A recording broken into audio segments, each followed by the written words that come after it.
पान की टपरी खोल लो, कल से पैसा कमाना शुरू कर दोगे। 5 साल एमबीबीएस करने के बाद भी ना पीजी के एंट्रेंस देना पड़ता है। अब तुम कहीं को नौकरी ज्वाइन कर लो, इंजीनियर बन जाओ, 4 साल में तुम्हारा जॉब लग जाएगा, लेकिन डॉक्टर नहीं। एंट्रेंस एमटेक के लिए भी होता है, लेकिन 80% लोग एमटेक नहीं करते हैं। 4 साल में बीटेक की वैल्यू ज्यादा होती है एमटेक से।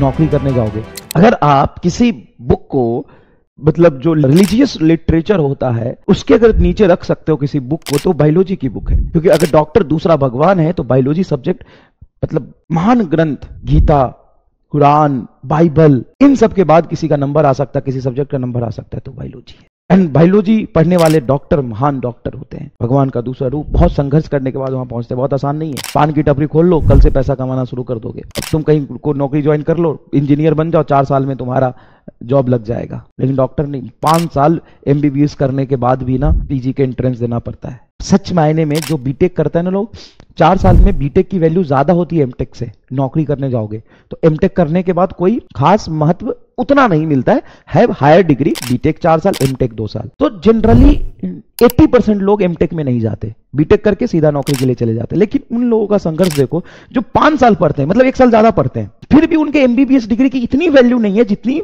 पीजी की वैल्यू होती है। एक इंट्रेंस देना पड़ता है, फिर उस इंट्रेंस को क्वालिफाई, इंट्रेंस एमटेक के लिए भी होता है, लेकिन 80% लोग एमटेक नहीं करते हैं। और यहां पे 90% लोग पीजी करते हैं, क्योंकि बिना पीजी का आप कैसे किसी के जीवन के साथ थोड़ी ना खेल सकते हो। तो छोटी सी भी गलती बहुत भारी पड़ सकती है, इसीलिए आपको पीजी करना पड़ता है। फिर रेसिडेंट डॉक्टर बनते हो, फिर बहुत बहुत मेहनत करके आगे बढ़ते हो। तो भाई बायोलॉजी की एक अलग तुलना है। हर सब्जेक्ट इक्वली इंपॉर्टेंट है, इक्वली टफ है, इक्वली इफिशिएंट है, इक्वली इंपॉर्टेंस रखता है।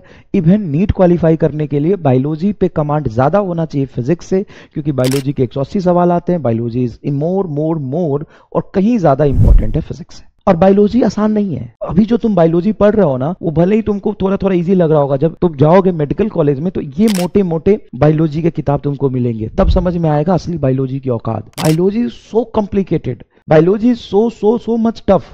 पूरा मेडिसिन और बायोलॉजी इतना वास्ट होता है, इतना टफ होता है कि यू कैन नॉट इमेजिन कि बायोलॉजी कितना टफ होता है। थारा बायोलॉजी इतना टफ है ना, थारा बायोलॉजी इतना टफ है ना कि तुम्हें जो 11th-12th की बायोलॉजी एकदम बच्चा लगेगा जब तुम मेडिसिन में बायोलॉजी पढ़ोगे, जाके मेडिकल कॉलेज में पढ़ोगे। बायोलॉजी एक अलग ही सब्जेक्ट है। बायोलॉजी मतलब महान ग्रंथ। बायोलॉजी का तुलना, मैं मजाक नहीं कर रहा, किसी सब्जेक्ट को मैं ऊपर नीचे नहीं कर रहा हूं भाई, फिजिक्स में तेरी बेइज्जती नहीं कर रहा हूं, लेकिन बायोलॉजी की तुलना तो उन महान ग्रंथों से कर सकते हो आप, उनसे थोड़ा नीचे रख सकते हो आप, उसके नीचे ही कोई सब्जेक्ट आएगा, क्योंकि वो बायोलॉजी है जिसको आप दूसरा भगवान का ग्रंथ कह सकते हो। क्योंकि डॉक्टर अगर दूसरा भगवान है तो बायोलॉजी आपका रिलीजियस बुक का दर्जा दे सकते हो किसी सब्जेक्ट को, किसी बुक को, तो बायोलॉजी की बुक है।